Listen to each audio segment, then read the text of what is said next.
అయితే నేను ఈరోజు చూసిన చాలా అవమానకర దుర్ఘటన ఒకటి చూసిన. ఏంటంటే ఆమెనంట పాపం కరీంనగర్ అంట, భూపాలపల్లి ఏదో సైడ్ అంట వాళ్ళది.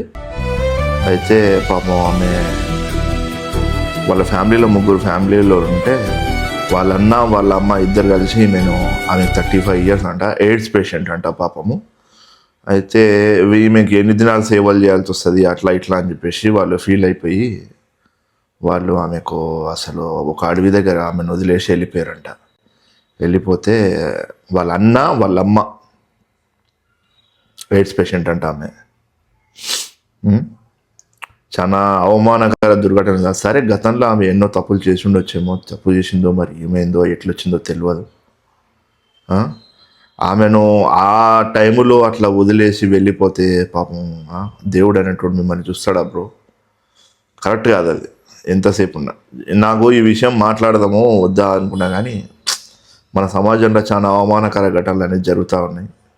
నిజం చెప్తున్నా. ఆమెను అట్లా ఆ పరిస్థితిలో చూసిన కొంతమంది అంట వాటర్ బాటిళ్ళు అవి ఇవి తెచ్చి ఆమెకి ఇచ్చి కొంచెం ఆమెను ఇమీడియట్గా అంబులెన్స్ తీసుకొని వచ్చి మళ్ళీ హాస్పిటల్కి తరలించారంట. మన సమాజంలోనే అసహించుకుంటున్నారు, మన సమాజంలోనే వాళ్ళని చాలా అంటరాని వాళ్ళుగా చూస్తున్నారు. ఇది చాలా అవమానకర ఘటన అనుకుంటున్నాను నేను. నిజం చెప్తున్నా. చాలా మానవత్వం అనేది రోజు రోజుకి మంట కలిసిపోతుంది.